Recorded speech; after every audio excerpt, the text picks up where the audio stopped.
ஆளுநருக்கு எதிரான வழக்கில் உச்சநீதிமன்றம் அளித்துள்ள தீர்ப்பு வரலாற்று சிறப்புமிக்கது என்று தமிழ்நாடு அரசியல் கட்சித் தலைவர்கள் வரவேற்பு தெரிவித்துள்ளனர்.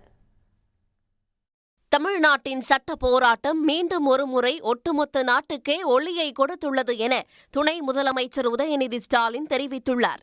இந்த வெற்றி தமிழ்நாட்டிற்கு மட்டுமானது அல்ல என்று குறிப்பிட்டுள்ள அவர், ஒட்டுமொத்த இந்தியாவில் உள்ள அனைத்து மாநிலங்களின் வெற்றி என்று தெரிவித்துள்ளார்.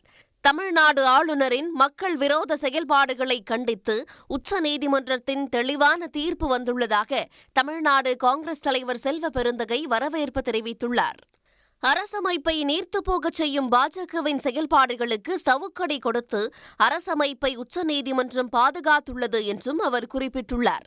உச்சநீதிமன்ற தீர்ப்பு வரலாற்று சிறப்புமிக்கது என்று தெரிவித்துள்ள பாமக நிறுவனர் ராமதாஸ், மாநில அரசுகள் இயற்றும் சட்டங்களை ஆளுநர்கள் விருப்பம் போல கிடப்பில் போடும் நடைமுறைக்கு உச்சநீதிமன்றம் முடிவு கட்டியுள்ளதாக குறிப்பிட்டுள்ளார்.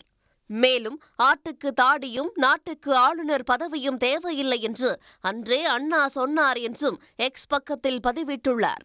மாநில உரிமையை பாதுகாக்க உச்சநீதிமன்றத்தில் சட்ட போராட்டத்தை முன்னெடுத்த தமிழ்நாடு அரசை பாராட்டுவதாக மார்க்சிஸ்ட் கம்யூனிஸ்ட் கட்சியின் மாநில செயலாளர் பே. சண்முகம் தெரிவித்துள்ளார். அரசமைப்பு சட்டத்திற்கும் தமிழ்நாடு நலன்களுக்கும் எதிராக தொடர்ச்சியாக செயல்பட்டு வரும் ஆளுநர் RN ரவியை உடனடியாக நீக்க வேண்டும் என்றும் அவர் வலியுறுத்தியுள்ளார்.